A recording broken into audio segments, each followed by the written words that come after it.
Trinity super speciality கண் மருத்துவமனை கோவையில் திருச்சி ரோடு சிங்காநல்லூரில் துவக்கம். உலகத்தரத்தில் கண் சிகிச்சை வழங்கும் ட்ரினிட்டி சூப்பர் ஸ்பெஷாலிட்டி கண் மருத்துவமனை தனது இரண்டாவது புதிய கிளையை சிங்காநல்லூர் திருச்சி சாலையில் துவக்கியுள்ளது.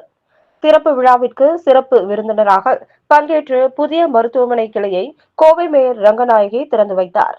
கோவை நகர காவல்துறை ஆணையர் சரவணசுந்தர் ஐபிஎஸ், இந்திய மருத்துவ சங்கத்தின் கோவை கிளை செயலாளர் டாக்டர் சீதாராமன் ஆகியோர் உடன் பங்கேற்றனர்.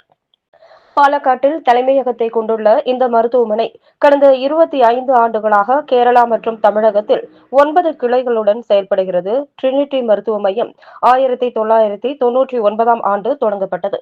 இந்த மருத்துவமனை தலைமை டாக்டர் கே ஸ்ரீதரன், நிர்வாக இயக்குநர் டாக்டர் சுனில் ஸ்ரீதர், தலைமை மருத்துவ இயக்குநர் டாக்டர் மிருதுளா சுனில் ஆகியோரின் தலைமையில் சிறப்பாக செயல்பட்டு வருகிறது. கோவை கிளை மருத்துவ சேவை டாக்டர் மும்தாஜ் மற்றும் டாக்டர் மதுசூதன் ஆகியோர் தலைமையில் செயல்பட்டு வருகின்றது.